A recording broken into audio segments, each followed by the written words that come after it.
तो तमाम मेहमान हमारे साथ जुड़ चुके हैं, उनका परिचय करा देती हूँ। अपर्णा दीक्षित बीजेपी प्रवक्ता हमारे साथ जुड़ चुके हैं, डीपी यादव नेता सपा हमारे साथ थोड़ी देर में जुड़ेंगे और डॉक्टर इंदुकांत दीक्षित वरिष्ठ पत्रकार हमारे साथ जुड़ चुके हैं। आप सभी मेहमानों का बहुत बहुत स्वागत है। सबसे पहले अपर्णा दीक्षित जी, आपका रुख करूंगी। अपर्णा दीक्षित जी, जिस तरीके से लगातार उपचुनाव की तैयारियों में बीजेपी जुटी हुई है, वही जो छोटे दल है, जो सहयोगी दल है बीजेपी के साथ, वो उपचुनाव में कहीं ना कहीं अपना हक पाती है। और खास तौर पर अगर निषाद पार्टी की बात करें, जिस तरीके से उन्हें उपचुनाव में सीटें चाहिए, उन्होंने सबसे पहले हाथ में उत्तर प्रदेश में मारा, जब बात नहीं बनी वे दिल्ली पहुंच गए। लेकिन इन सब क्या जो दल, छोटे सहयोगी दल जो है, इनके नाराजगी से बीजेपी को नुकसान होगा क्या? बीजेपी में फिलहाल ऑल इज वेल है? देखिए, ऑल इज वेल जैसी कोई वैसी बात नहीं है। 2024 के बाद लगातार जो ये हम और भय की राजनीति चल रही है, उसको हम लोग नाकाम करने में साबित हुए हैं। और ये जो संगठित करने की जो संगठन जो बने हुए हैं, उनको जो क्षेत्रीय संगठन जो बने हुए हैं, उनको भी साथ लेने की बात हम लोग लगातार 2019 से निषाद पार्टी भी जैसे कि जुड़ी हुई है, तो उनका अपना मन है कि वो 2 सीटों पर लड़े।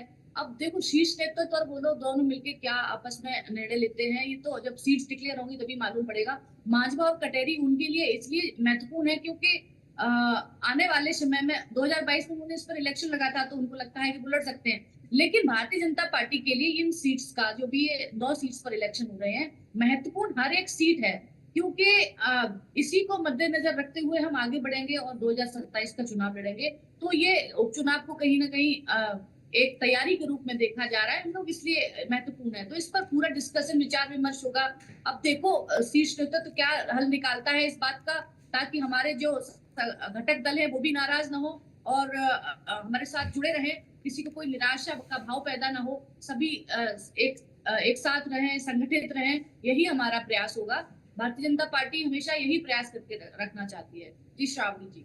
ठीक है अपर्णा जी, मैं लौटूंगा आपके पास। इंदुकांत जी हमारे साथ जुड़े हुए। इंदुकांत जी, आप वरिष्ठ पत्रकार हैं और इसके साथ ही राजनीति को करीब से समझते हैं।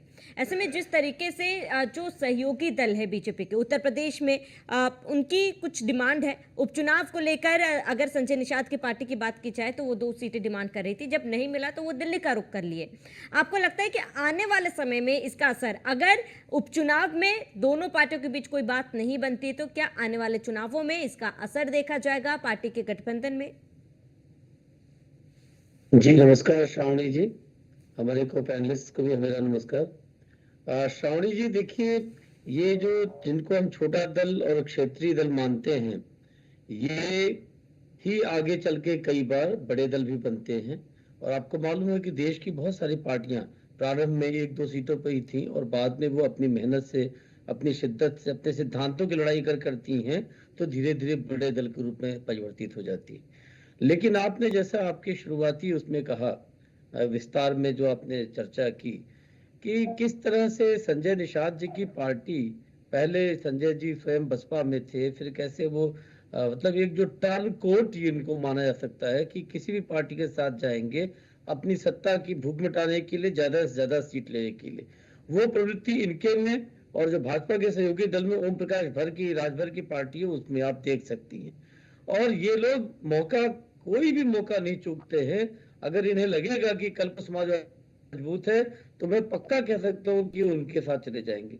तो लिहाजा इनको जो बड़ी पार्टियां, खासतौर से आज की डेट में ये भाजपा के साथ जुड़े हैं, तो वो भी इस बात को समझते हैं। और यही देखते हुए उपचुनाव की जो 9 की 9 सीटें हैं, उनका चूंकि बहुत महत्व माना जा रहा है और स्वयं योगी आदित्यनाथ के लिए ये एक प्रतिष्ठा का प्रश्न बन गया है, क्योंकि 2024 के लोकसभा चुनाव में जो परिणाम उनको देना था, वो कहीं ना कहीं आपसी खींचतान में मुख्य रूप से मैं मानता हूं पार्टी के, वो नहीं ले सके। तो इस बार उन्हें केंद्रीय नेतृत्व पूरी तरह से एक फ्री हैंड दिया है। ऐसे में निषाद जी चाहे दिल्ली जाके बात करें, चाहे लखनऊ बात करें, जो तय होना है लगभग वो फाइनल योगी जी को ही करना है। और योगी जी ने जितनी तैयारियां की इन उपचुनाव के लिए, हमें ऐसा लगता है कि इस बार उनके लिए 2024 के लोकसभा के मुकाबले बहुत बेहतर परिणाम आएंगे। जी ठीक है इंदुकांत जी, मैं लौटूंगा आपके पास। अपर्णा जी, आपका रुख करूंगी। अपर्णा जी, क्योंकि आपने भी अभी कहा कि बीजेपी तमाम सभी को साथ लेकर चलते हैं और अमूमन बीजेपी ऐसी पार्टी भी है जो अपने सहयोगी दलों को नाराज कभी भी नहीं करना चाहती और ऐसे में ऐसा कुछ होता है तो एक तालमेल बिठाने की कोशिश बीजेपी जरूर करती है। लेकिन अभी की जैसी स्थिति है, क्योंकि उपचुनाव में बेहद ही कम समय बाकी है और ऐसे में अगर कोई बीच का रास्ता नहीं निकलता है, क्योंकि संजय निषाद लगातार इस चीज को लेकर डिमांड कर रहे हैं, आरएलडी को भी एक सीट बीजेपी ने दे रखी है, जाहिर सी बात है निषाद पार्टी में नाराजगी इस चीज को लेकर देखी जाएगी। तो क्या इसका असर कहीं ना कहीं आने वाले चुनावों में 2027 में विधानसभा चुनाव भी है, इसका असर आने वाले चुनावों में भी पड़ता हुआ दिख रहा है? क्या बीजेपी कोशिश करेगी नाराज पार्टियों को मनाने में या फिर संजय निषाद की बात बीजेपी मान सकती है? देखिए, हमारे लिए चाहे छोटी पार्टी हो चाहे वो बड़ी पार्टी हो, हालांकि 2022 में उन्होंने 2 सीट्स पर इलेक्शन लड़े थे, तो उनकी दावेदारी इसलिए बन रही थी और वो इसलिए लगातार उस बात पर अपने अड़े हुए हैं कि हमें इन 2 सीट्स पर चुनाव लड़ना है। लेकिन कहीं ना कहीं जो बातें ये निकल कर आ रही हैं कि कहीं नुकसान हो जाएगा, तो डेफिनेटली कि वो एक क्षेत्रीय घटक दल है और अपने क्षेत्र में उनका अपने वोट बैंक पर, निषाद वोट बैंक पे अपनी पकड़ है और उसको लेके भारतीय जनता पार्टी नहीं चाहेगी कि इस तरीके का कोई मनमुटाव हो, तो उसको सामंजस्य बिठाने की पूरी कोशिश की जाएगी, क्योंकि हमारे लिए हर एक सीट महत्वपूर्ण है। आने वाले भविष्य के लिए 2027 के लिए भी वो सीट महत्वपूर्ण होंगी। एक एक सीट पर जब हम आकलन करते हैं तो हम एक एक सीट पर बात करेंगे, आकलन के हिसाब से निकालेंगे और ये तो उपचुनाव है, तो ये तो 9 सीट का इलेक्शन है। हमारे लिए भारतीय जनता पार्टी के लिए तो खास तौर से बहुत महत्वपूर्ण चुनाव है, जो चूंकि भविष्य में 2027 को लेकर इसका लिटमस टेस्ट करके भी लोग मीडिया में आजकल बहुत चल रहा है इस तरीके का टेस्ट चल रहा है, तो हाँ डेफिनेटली ये बहुत जरूरी है। और दूसरी बात ये बता दूं कि एक बात में तो आप देखेंगे कि समाजवादी पार्टी जो ये नारा लगा रही थी पीडीए का, मैं बस एक छोटा सा प्रश्न ये रखना चाहती हूँ कि अपने ही घटक दल के लोगों को उन्होंने जब संभाल के नहीं रख पाया तब वो बीजेपी में आए थे, तो डेफिनेटली कहीं ना कहीं कमी तो रही होगी और हम लोग जो कमी है उसको पूरा करेंगे और मैं कोशिश करूंगी कि जो संजय निषाद जी हैं और फिर और भी हमारे साथ जो एनडीए के साथी हैं वो साथ में रहें और 2027 का या फिर उपचुनाव का चुनाव हम आगे बढ़े। ठीक है, ठीक है अपर्णा जी, आप बने रहे हमारे साथ। लौटूंगे आपके पास। हमारे साथ डीपी यादव सपा नेता हमारे साथ जुड़ चुके। डीपी यादव जी, आपका बहुत बहुत स्वागत है। डीपी यादव जी, जहां एक तरफ बीजेपी में फिलहाल स्थिति ये बनी हुई है कि निषाद पार्टी कुछ सीटों की डिमांड कर रही है जो बीजेपी देने को तैयार नहीं है उपचुनाव में, जिसको लेकर निषाद पार्टी उत्तर प्रदेश से लेकर दिल्ली तक पहुंच गए हैं। आने वाले समय में कैसे देख रहे हैं आप स्थिति को? देखिए, भारतीय जनता पार्टी में क्या हुआ है, पार्टी के उसमें आपस में दुर्बल हो रही है और अलायंस में ही जो भारतीय जनता पार्टी के अंत में एक तरह से कहीं न कहीं बाजार मची हुई है और भारतीय जनता पार्टी के नेता एक को निपटाने में लगे हुए हैं। आने वाले समय में देखिएगा कि भारतीय जनता पार्टी के लोग कैसे एक दूसरे को निपटा देंगे। अब देखिए, भारतीय जनता पार्टी उत्तर प्रदेश की जनता का जिस प्रकार विश्वास हो चुकी है, कहीं न कहीं भारतीय जनता पार्टी तमाम तरह के हथकंडे अपना रही है, दंगे करवा रही है भारतीय जनता पार्टी। दंगों के बल पर अब उत्तर प्रदेश में उपचुनाव जीतना चाहती है भारतीय जनता पार्टी। लेकिन आप देखिएगा आने वाले जो 10 विधानसभा के उपचुनाव है उनमें भारतीय जनता पार्टी की तैयारी हासिल। 10 सेकंड का वक्त चाहिए श्रावणी जी। जी अपर्णा जी। श्रावणी जी, मैं एक बात कहना ये चाहती हूँ, भारतीय जनता पार्टी की कार्यशैली में और विचारधारा में और समाजवादी की में अंतर क्या है। कल आपने देखा होगा तेज प्रताप यादव जी का नामांकन था। आप कहते हैं कि पीडीए हमारे लिए बहुत महत्वपूर्ण है, तो आपको बता दूं कल मैनपुरी के जो फोटोज और जो प्रेस कॉन्फ्रेंस हो रही थी, मैंने देखा कि वहां के जो जिला अध्यक्ष है, पूर्व जिला अध्यक्ष है, वहां के वर्तमान जिला अध्यक्ष है, उनको बैठने के लिए कुर्सी नहीं दी गई थी। वहां के वर्तमान विधायक आलोक शाक्य और पूर्व विधायक है, तो जब आप पीडीए का नारा लगा रहे हैं, जब उनको बैठने के लिए कुर्सी नहीं दी गई, और विचारधारा आप देखो भारतीय जनता पार्टी की क्या है, कोई भी बैठक हो जिले स्तर की, भारतीय जनता पार्टी के जिले अध्यक्ष को पहले सीट दी जाती है। ये हमारे यहाँ की जो शैली है वो दर्शाती है। तो जब आपके यहाँ जिला अध्यक्षों का पीडीए का नारा लगाओगे सिर्फ वोट के लिए, आप सम्मान देने की बात आएगी तो उनको कुर्सी भी नहीं मिलेगी बैठने के लिए। डीपी यादव जी, जरा इसका प्रश्न का मुझे जवाब दीजिए कि आपके वर्तमान जिला अध्यक्ष को बैठने के लिए कुर्सी क्यों नहीं दी गई थी? क्यों खड़े थे वो नामांकन के दौरान? क्या एक सीट नहीं मिलनी चाहिए थी? वही भारतीय जनता पार्टी की आप कार्यशैली देख लो, वो ये है कि बिना बैठाए जिला अध्यक्ष को कोई मीटिंग नहीं हो सकती, बैठ होती है जब तक अध्यक्ष नहीं बैठ जाएगा तब तक कोई और नहीं बैठेगा, बड़े कितना बड़ा नेता हो वो। तो ये है शैली, ये है विचारधारा।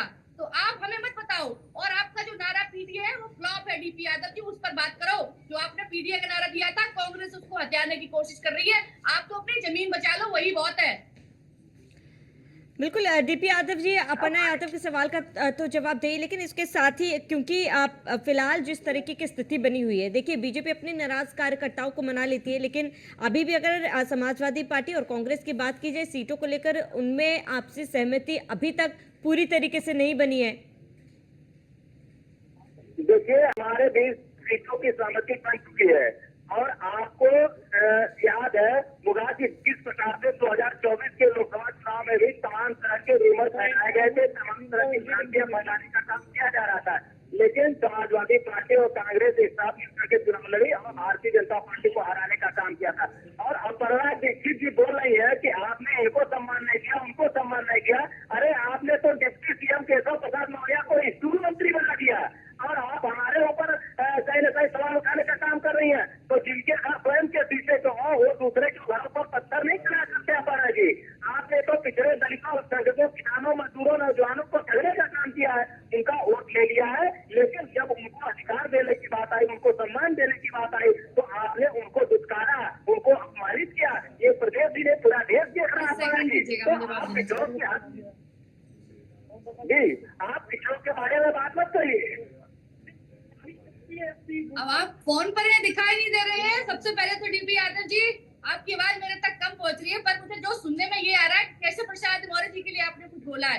कृपया करके ये राजनीतिक रोटियां सेकना बंद कीजिए। आप अपने जब जिला अध्यक्ष को जो आलोक साग के नाम पे बैठने के लिए कुर्सी नहीं दे सकते हैं, तो आप क्या साक्यों का कैसे आप सम्मान करेंगे जब आप जिला अध्यक्ष का सम्मान नहीं कर रहे हैं, जो एक जाति विशेष के हिसाब से बनाए गए हैं। एक जाति को साधने के लिए आपने आलोक साक्य जी को बनाया है, आप उनका सम्मान नामा में कुर्सी नहीं दे सकते हैं। आप क्या साक्य समुदाय का सम्मान करेंगे। और रही बात कैसे प्रसाद मौर्य जी की, आप उनकी चिंता छोड़ दीजिए, वो अभी भी डिप्टी सीएम है, उनकी चिंता आप मत कीजिए। पार्टी कर रही है भारतीय जनता पार्टी की, आप अपने आलोक साक्य की चिंता कीजिए।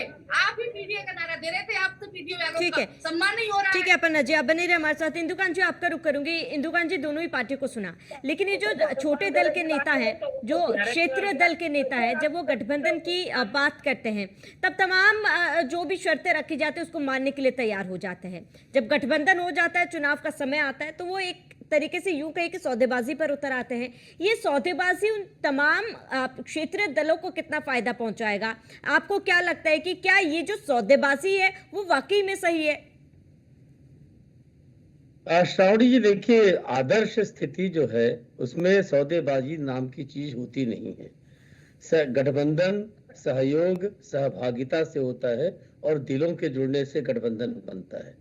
लेकिन आज की यथार्थ राजनीति में यह सब चीजें अब दूर की कौड़ी हैं। लोग अपने स्वार्थ के लिए जुड़ते हैं, अपने स्वार्थ जहां पूरे होते हैं, जहां पलते हैं, पुष्पित होते हैं, बढ़ते हैं, वहीं जुड़े रहते हैं। अब देखिए, किसी भी पार्टी को महत्व भी दूसरी पार्टियां कब देती है? जब उनके पास विधायक हो, जब उनके पास सांसद हो। अगर विधायक और सांसद नहीं होंगे तो उनको किस तरह से दूध की मक्खी की तरह बाहर लोग निकाल देते हैं, ये भी सच्चाई है। ऐसे में अगर छोटी पार्टियां, जैसा स्वयं अपर्णा जी ने कहा कि 2 सीटें उनके पास थी, उन सीटों के लिए अगर संघर्ष कर रहे हैं वो कि हमको मिले, तो देखिए इसके फार्मूले निकाले जाते हैं। और कई बार तो हमने देखा कि बड़ी पार्टियां जैसे भाजपा है, कांग्रेस है, इवन सपा है, अपने छोटे दलों को एडजस्ट करने के लिए लड़ते खुद हैं, उन्हीं के कैंडिडेट को अपने चॉइस से लेकर के अपने सिंबल पर लड़ा देते हैं। तो इस जगह एडजस्टमेंट्स होते हैं और ये बार्गेनिंग को आप बहुत गंभीरता से न ले, ये अपने अस्तित्व की इन छोटे दलों की लड़ाई मान लिया जी। ठीक है, ठीक है, लौटूंगा आपके पास। आप अपर्णा जी, क्योंकि तमाम चीज़ों का जिक्र आप कर रहे थे, लेकिन जिस तरीके से, क्योंकि निषाद पार्टी की एक होड़ है कि उत्तर प्रदेश में तीसरी सबसे बड़ी पार्टी बने, क्या ये तीसरी सबसे बड़ी पार्टी बीजेपी के साथ ही सौदा कर बन पाएगी, या फिर आपको लग रहा है कि बीजेपी अगर अपना सहयोग हटा देती है तो भी ये तीसरी बड़ी पार्टी बन पाएगी, निषाद पार्टी?